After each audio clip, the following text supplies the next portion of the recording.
Então, no último vídeo, a gente viu que a gente está tentando construir aí uma densidade conjunta, né, no modelo e, nos parâmetros desse modelo. Então, em algum momento a gente pode se perguntar, por exemplo, o que é o f de mi e θi dado x, por exemplo. E daí, uma maneira natural de a gente decompor isso aqui vai ser f de mi. Em geral, a gente está vendo um número discreto de modelos, então isso aqui é simplesmente uma probabilidade, né? Esse f entre os modelos é simplesmente uma função de massa de probabilidade. E daí a gente vai... perdão. F de mi dado x, né? E daí vezes f de θi dado mi x. Então, dado que você está no modelo, digamos que você está no modelo de regressão com i covariáveis, daí você pode calcular a verossimilhança dos seus parâmetros, você tem uma a priori sobre os parâmetros, e esse caso aqui é o caso clássico que a gente vê em Bayesiano. Então, a dificuldade muitas vezes é pensar nesse cara aqui. Em geral, a gente vai ter que fazer algum Monte Carlo para a gente conseguir calcular essa quantidade. A gente não vai seguir por esses passos aqui. Então, a gente vai fazer alguma coisa do tipo f de mi, θix, dado x, né? A gente vai fazer que isso é proporcional à conjunta deles, né? Então, f de mi, θix, que é igual a... E agora sim, a gente vai poder decompor f de mi vezes f de θi, dado mi, e daí f de x dado θi e mi. Então, o que a gente tem aqui?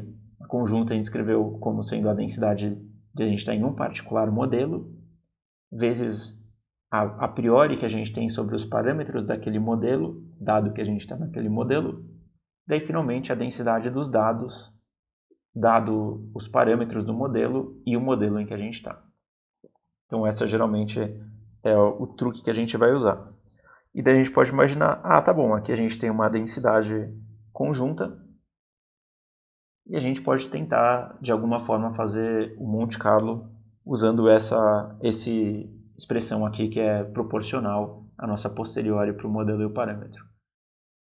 O único problema é que na hora que a gente vai construir esse Monte Carlo, a gente vai calcular a probabilidade de aceitação. Então lembra que no Metropolis Hashings tem aquela nossa razão de aceitação. Tem uma dificuldade conceitual que está por trás da teoria de cadeia de Markov, inclusive. E a dificuldade é a seguinte. Vocês podem lembrar que o f de θi dado mi, a gente obtém ele, geralmente, simplesmente como sendo uma derivada da acumulada, né? Então, ele é uma derivada da acumulada de θi dado mi de θi. E nota que o espaço paramétrico ele pode, a princípio, ter uma dimensão diferente, né, para cada modelo. Então, o dθi pode ser... θi pode estar em RI, por exemplo. Então, o θ1 pode estar em R1, o θ2 pode estar em R2. Então, cada uma dessas derivadas é derivada com relação a uma medida diferente. E daí, quando a gente vai calcular a probabilidade de aceitação, por exemplo, deixa eu mudar para cá, a gente vai ter, em algum momento, por exemplo, f de θ i dado mi sobre f de θj dado mj. Na hora de tentar entender isso aqui, eu só vou dar uma intuição para vocês, porque no final das contas a gente teria que entrar muito a fundo na teoria de cadeia de Markov em espaços contínuos para entender exatamente o que está por trás, e teoria da medida. Mas basicamente a gente tem aqui duf θi dado mi, del θi e df θj dado mj, deu θj.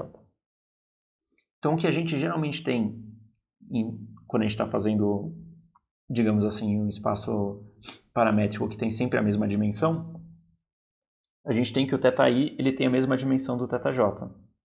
Então, é como se a gente tivesse um corte aqui e a gente tivesse uma espécie de duf, né? duf θi dado mi, duf θj dado mj.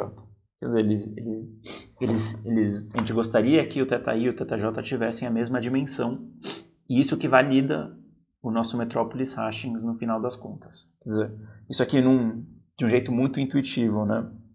Então, para a gente calcular a probabilidade de aceitação e ela ser válida, a gente precisa que isso aconteça.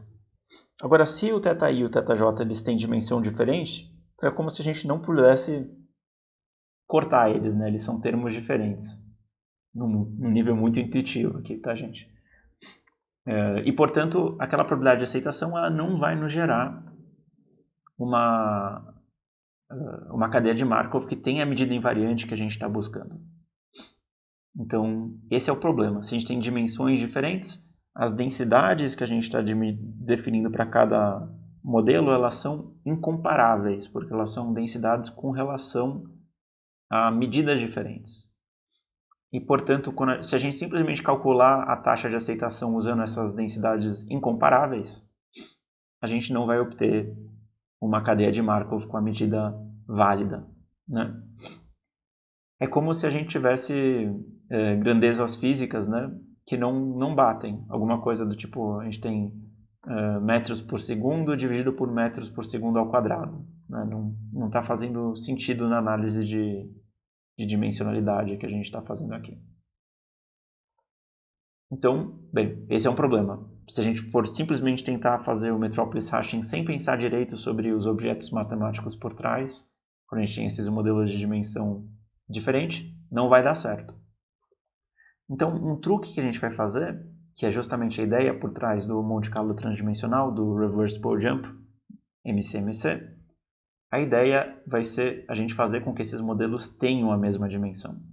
E para isso a gente vai colocar alguns parâmetros artificiais em cada um dos modelos menores e todos eles vão ter a mesma dimensão. E daí sim a gente vai conseguir essa razão de aceitação como sendo válida. É claro que tem um pouco de artifício, né, para a gente conseguir fazer não só a dimensão bater, mas isso ser um MCMC eficiente. Mas a gente vai ver isso mais a fundo nos próximos vídeos.